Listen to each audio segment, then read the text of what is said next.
रामकृष्ण हरी माऊली. मी आजपासून खरंच सकाळपासूनच आज असं ठरवलं होतं की आज ब्लॉग बनवायचेच म्हणून.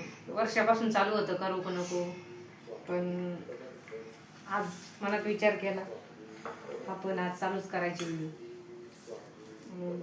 आज दिवसभर आपण जे काही दिवसभर करत असतो आपण त्याचीच थोडं थोडं तुमच्यापर्यंत जे चांगलं आहे आणि जे तुमच्याकडून पण आम्हाला ऐकायला मिळेल असं आपण व्हिडिओमध्ये बनवलेलं आहे.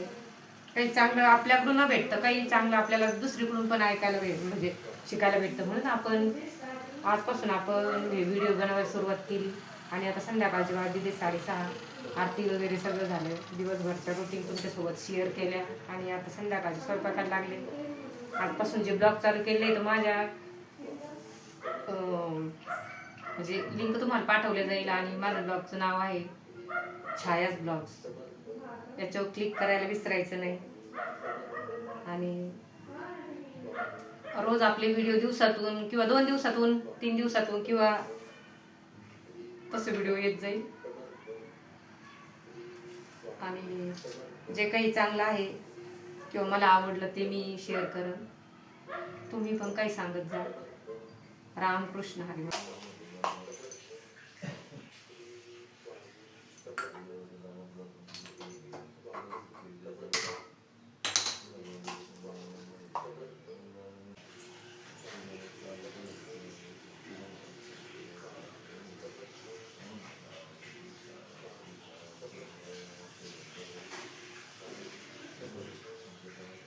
तुळशीला पाणी घालून आले आता आपल्याला याच्या गेलं मंदिर. हे बघा छोटीशी कुंडी आहे आपली बकेट. खराब झाल्या जर बकेटी असल्या ना तर आपल्याला अशा उपयोग होते. याच्यात बघा आपण असं झाड लावले कढीपत्त्याचं. एवढं उंच झाड आले कढीपत्त्याचं. आपल्या जर बकेट असले ना ते बकेट वायाला नाही जात.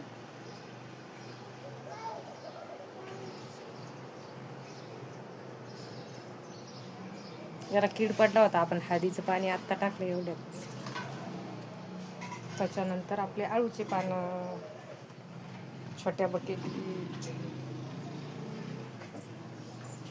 इथं वांग्याच्या झाडाला बघा किती छोटं वांग आलं.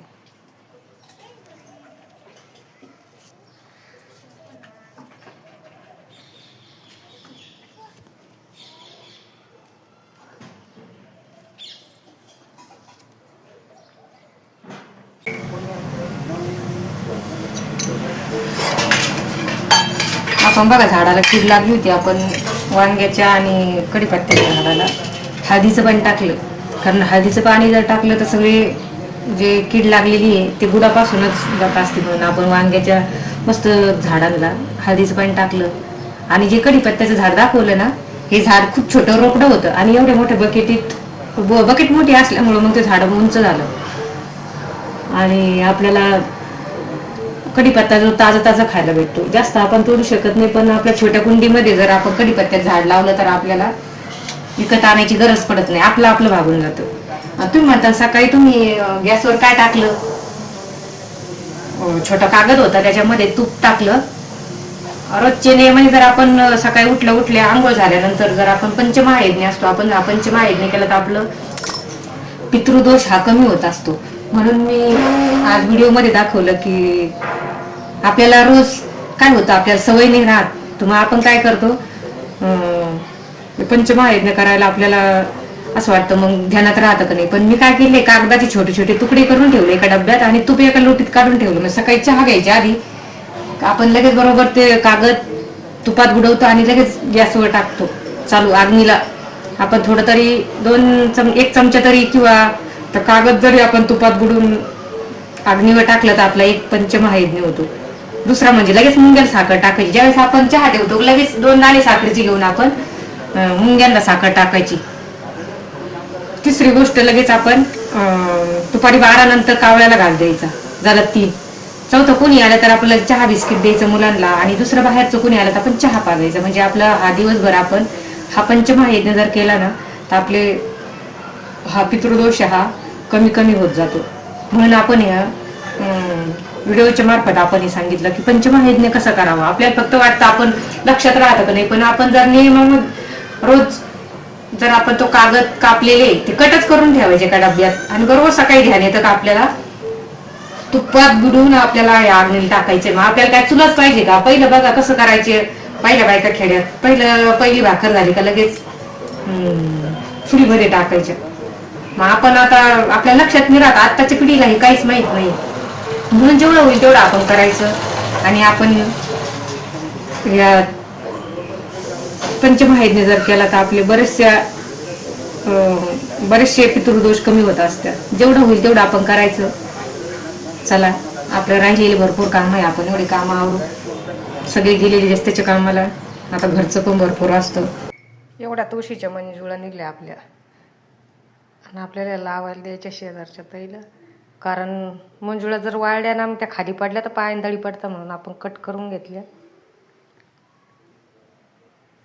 कट करून हे पुन्हा टाकून दिल्या का पुन्हा तुळशीचे रोपे येतील.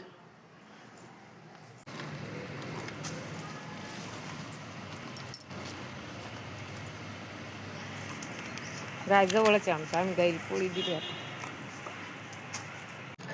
बरं खायचे ना, जवळ येतं.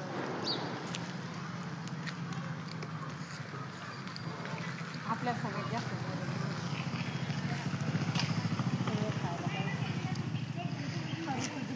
सगळं येतं ना. या बोरं खायला कोणता खायचे असेल तर आम्ही तर खातच जवळ येतो.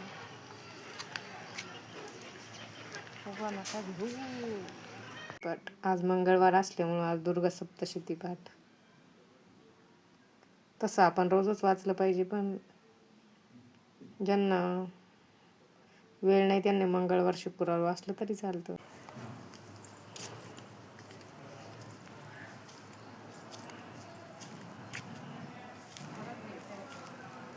आता आलो आम्ही महादेव मंदिरात.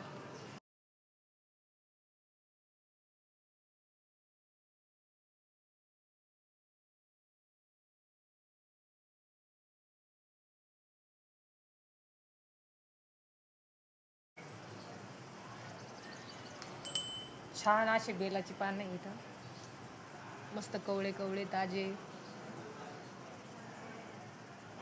देवाने आपली सगळी सोय करून ठेवली. महादेवाने कुठं जायचं काम नाही.